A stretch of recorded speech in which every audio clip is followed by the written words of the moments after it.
Welcome back to the shipyard and another OP recap. This is yesterday's Enterprise Round 2, and it features Todd and Joe. Another good matchup of really good players.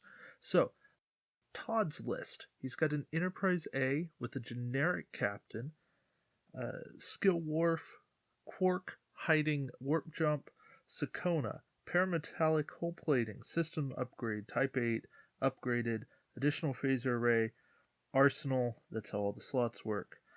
He's got a Hathaway with GenCon, conditional surrender, second of 5. Natasha Yar, not Tasha Yar, Natasha Yar, that's the prize pack Yar from the Enterprise D, gives you the extra weapon slot, gives you reroll of dice, which is good. Another parametallic hull plating, more durability, upgraded phasers, type 8. So, not much is solid. Hathaway, always a good ship. Then he's got Hideki fighters. No upgrades there, just done. Good stuff.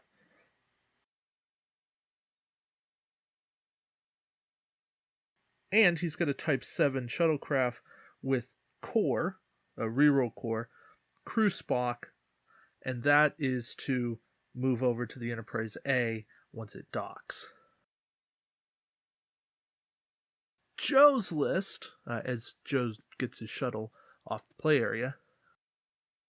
Joe's list is a generic Sovereign with Picard 9, Riker, Hood Riker, dorsal phaser array, Miles O'Brien, damaged Sakharov with cloaked mines, Enterprise A, Captain Spock, Quark, hiding warp jump, type 8 phasers, and then an I.S.S. Enterprise with Mirror Riker from Assimilation Target Prime. That's the bonus action Riker. Tantalus Field, kill a captain, and Tasha Yar.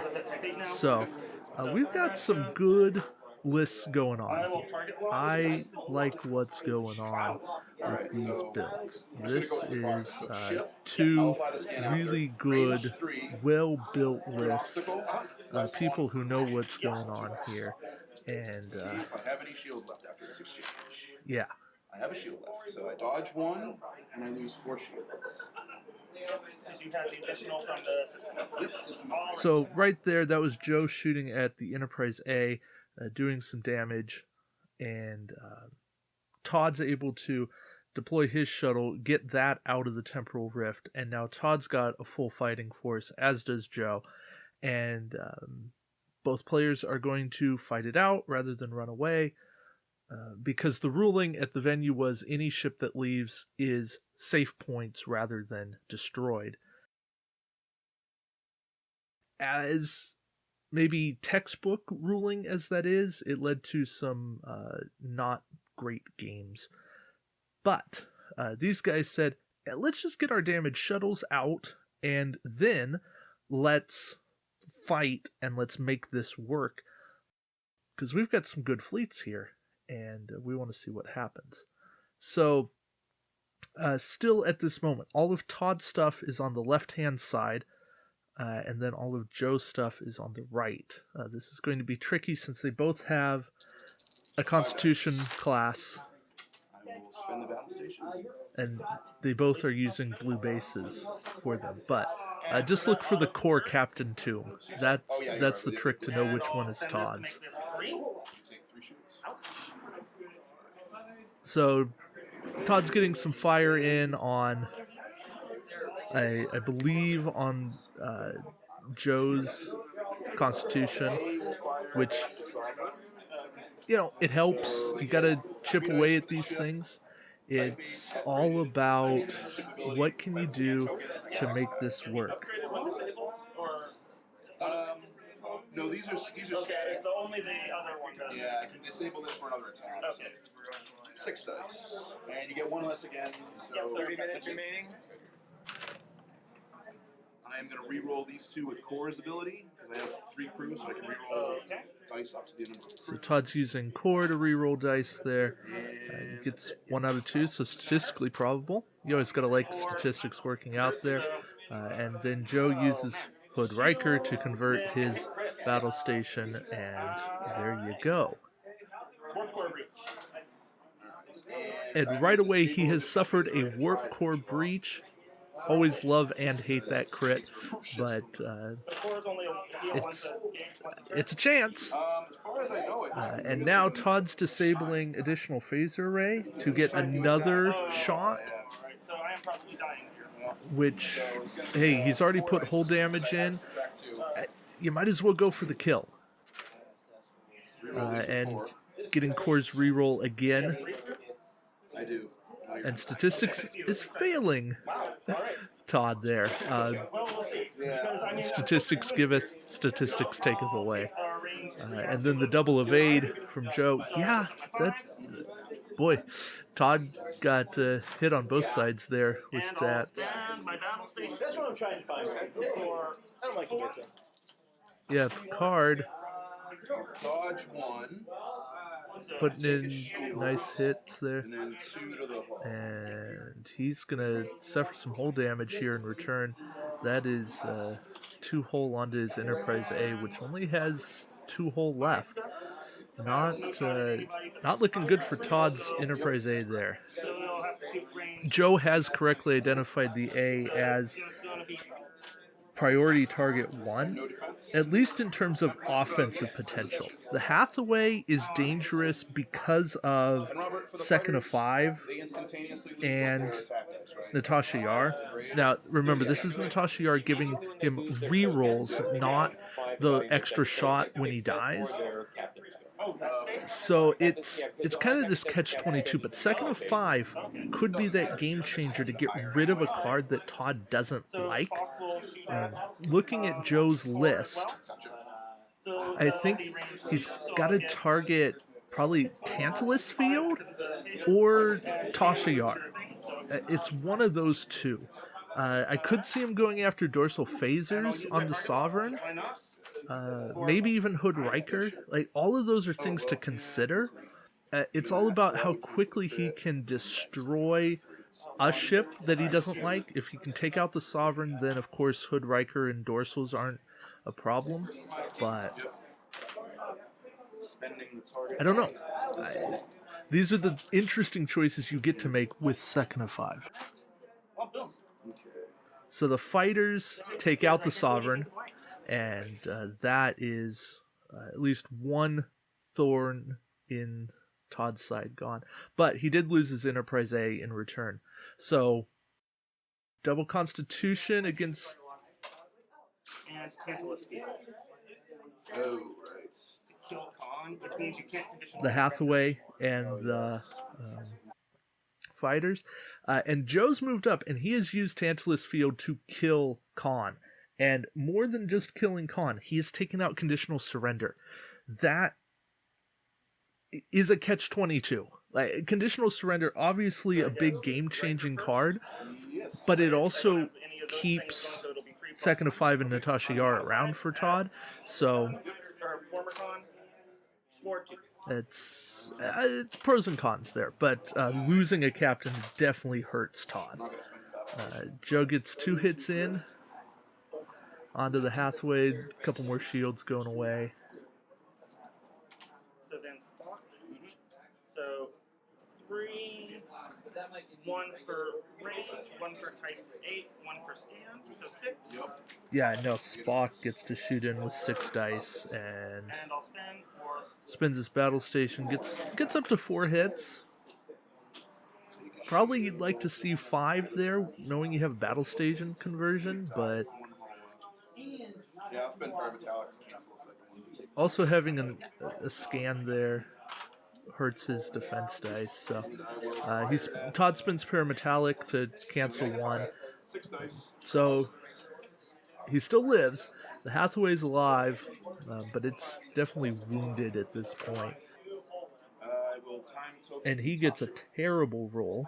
1 hit, 2 battle stations, 3 blanks on 6 dice. Attack dice step. I can place 2 time tokens to reroll. But he's got Natasha Yar to reroll dice, and that is fantastic. That's letting him reroll all of his blanks here. He's got the battle stations. holy shit, I didn't think hopefully something will come up for Todd. That another hit, another battle station. And then with the battle station conversion, he's got 5 dice, So I'll take all 5. and Joe can't get dice there. I'm down to 2. And the ISS takes its first bit of damage, and he's got 2 whole points left. So And then it's looking okay for Todd. It's still definitely advantage Joe. This is not pretty, but ooh, Todd turns in with the Hathaway. That, and then the mines kill him. That risky. I can understand trying to flee, save yourself the points, but wow, that is a risky move. Now it is just fighters against 2 ships with a 180 arc. Eesh. Okay. 4 dice with a target lock on 2. And when he blows up, it doesn't do anything now. Yeah, well, I guess I wasn't in your forward firing arc, so maybe it would be smart. Doesn't Natasha have to be in the forward firing? And now, an interesting ruling that was made is that due to the Hathaway's ability, Todd got to use second of 5 before the mines and then do his second action to scan. I'm not entirely sure I agree with the rules, but I had nothing to do with this game. That's what the TO decided, and I thought I'd bring it up. So Todd was able to second of 5 Tasha Yar from Joe, and that's something that happened here. So what I think happened was I think this guy moved. Yeah, Todd this ship was like right here, has a little. and then I moved. They're trying to figure out what happened with a target lock, and I'll post on screen what actually happened. But it doesn't matter because the fighters are able to kill the ISS Enterprise, and yeah, minor explosion die roll there. So fighters against the Constitution with Spock. It's the Enterprise A. There's always a chance. It's tough. 10 minutes remaining. You get the hit. Although Todd turns into mines again. They're trying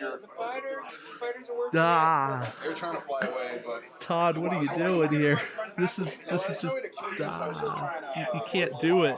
I understand, and Todd says it himself. He's trying to fly out. He's trying to get these fighters to leave the playing area, which is good. It's a legitimate tactic. But I think he still had a chance to go straight in and try to fight the A. Now, the A has Type 8. They don't have upgraded, so they don't get the shot. But right there, the A is able to get the kill, and that's all she wrote. I was just trying to fly it off to not get the points. I thought the 1 wouldn't hit the minefield, and I would shoot off. Because if I didn't take mind damage, I had 1 shot taking a chance, and I could have zoomed like 3 bang and just flying it off. And I thought, like, when you did the thing that those mines were going to be useless, I was like, why did I put them there? No, they were very helpful, yeah, especially the fighters. I just misjudged. What really killed me was well, that, but not being able to kill the Sovereign before I got to shoot. I was really hoping that I'd be able to get it dead before it was able to fire, and then you were able to double shot on the A, and that killed the A before it got around. I was just like super scared. I was super scared. No, it is. Like, if I hadn't gotten the Tantalus field on con with like conditional surrender, fighting like shot, yeah. I think you could have may have been able to pull it out. We'll see. No, we won't see, but maybe. Well, anyway, good match. You too. I know there. Okay, so I wanted to give you guys a bit to say, hey, this was some after game of them talking, and I think it's interesting to hear feedback from the actual players, because they're able to tell you more about the match than I could ever tell you, and I like that. I'm trying to get a little bit more of that on camera. Some players do more of that than others. Todd is always really good about that. Joe is proving to be good about that as well. Sometimes people just don't want to talk about the game they just played. Sometimes you lose and you're just like, I gotta leave. I gotta go walk around and just decompress for a bit. I definitely had a couple of those matches myself. I'm just like, bleh. This was an interesting game. Both players had warp jump, of course. They both docked their shuttles, warp jumped in, and then got their shuttles out of play very quickly. And that led to some silly things happening in the game. Was it absolutely ridiculous? No. These guys played it a lot more interestingly than some of the other matches that I saw. But it's nice to see what Natasha Yar can do. It's interesting to see more attack dice. I like the combat that happened here. It was well executed. It was very strategic strikes. The only thing I sit here questioning is, why did Todd keep flying into the minefield? I understand he was trying to flee the board. He was trying to get out and bank the points, and so he wouldn't lose those points. But there's still this notion that when you're so low on health, you got to avoid that extra bit of damage, because Todd gave away his Hathaway. He gave away his second to last token on fighters. I know Todd's a better pilot than that. You guys know Todd's a better pilot than that. You have seen him do so many things. I just have to point it out and be like, hey guys, take away from this game that notion of don't fly into the mines late game. It will kill you. Anyways, we'll call it there. Thank you guys for watching this, and hopefully round 3 will be up soon. Until then, we'll see you around the shipyard. Take care, guys.